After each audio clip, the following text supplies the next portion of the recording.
আসসালামু আলাইকুম। আসলে তো এই বাগানটা যে চৌধুরী টি এস্টেট, এটা 2021 সাল থেকে শুরু করছে আর কি, প্রথম শুরু। এটা যেহেতু একটা অভিজ্ঞতা আছে, চা বাগানের জন্ম আমার, আমি চা বাগানে জন্ম বড় হয়েছি। তো আমার হাতে নতুনভাবে বাগানে কাজ করার একটা অভিজ্ঞতা আছে। আমি যেহেতু পূর্বে হালদাবিলি ছিলাম, যেখানে একটা লেবার দিয়ে শুরু করে ওখানে আমি 1200 লেবার পর্যন্ত কাজ করছে, এবং সেখানে হালদাবিলিতে শূন্য থেকে পূর্ণতা এনেছে। যে যেখানে শূন্য 2003 সালে 0 কেজি ছিল, ওটা আমি 10,52,000 কেজি চা তৈরি করার অভিজ্ঞতাকে কাজে লাগিয়েছি, নিজের অভিজ্ঞতা কাজে লাগিয়েছি। এবং সেখানে কাজ করার একটা অভিজ্ঞতাকে আমি কাজে লাগানোর জন্য নতুন করে এখানে একটা বাগান করার পরিকল্পনা আসছি।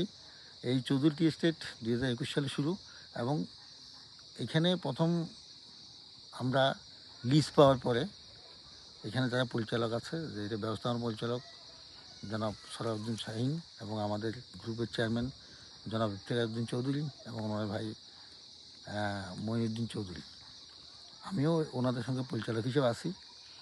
তো এই বাগানটা আসলে একটা পরিত্যক্ত জঙ্গল এবং খাস জমি ছিল। এখানে 1300 একর মোট খাস জমি আছে।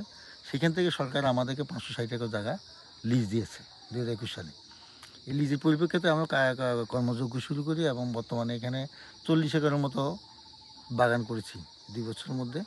এবং এই বছরে আপনি জেনে খুশি হবেন, যেখানে 3 বছর পরে মানে পাতা পাওয়া যায়, সেখানে এই বাগানে এই বছরে আমরা প্রায় 30,000 কেজির মতো গ্রিন লিফ পেয়েছি, কাঁচা পাতা পেয়েছি, এবং গত বছরও প্রায় 10,000 কেজি কাঁচা পাতা পেয়েছি।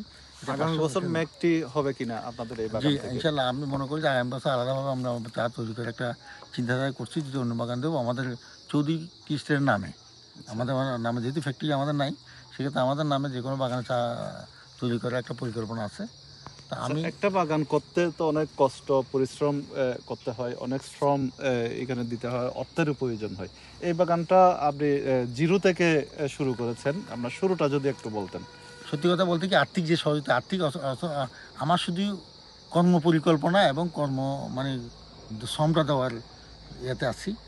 বাকিটা যেটা এখানে আর্থিক যে সহযোগিতা, এটা আমাদের কোম্পানির থেকে দেওয়া হচ্ছে, মানে জনাব ইফতেখারউদ্দিন চৌধুরী এবং চেয়ারম্যান, এবং জনাব সরাউদ্দিন চৌধুরী শাহীন, এবং জনাব মঈনুদ্দিন চৌধুরী, এনারা আর্থিক যোগানটা দিচ্ছে। বাকি কাজটা আমি ফিল্ড ম্যানেজমেন্ট এবং বাকি কাজগুলো আমার হাতে হচ্ছে আর কি, আমি কাজ করতেছি। তা আমি আশা করি, যেহেতু বাগান এটা ছাড়াও আমি আল্লাহ কাছে শুকরিয়া আদায় করি যে চট্টগ্রাম খাগড়াছড়ির মধ্যে 3টা বাগান, নতুন বাগান আমার হাত দিয়ে পরিপূর্ণ হয়েছে। আচ্ছা, আরগুলো কি কি? এটার মধ্যে একটা প্রথমত হালদাবিলি, দ্বিতীয়ত তিনঠৌরি, যেটা মানিকশিলতে একটা বাগান হয়েছে আপনারা জানবেন, তিনঠৌরি, এবং এখানে হালদাবিলি চৌধুরী টি এস্টেট। তো এখান থেকে আর আমার কর্মসূচি শুরু হয়, জীবন শুরু হয়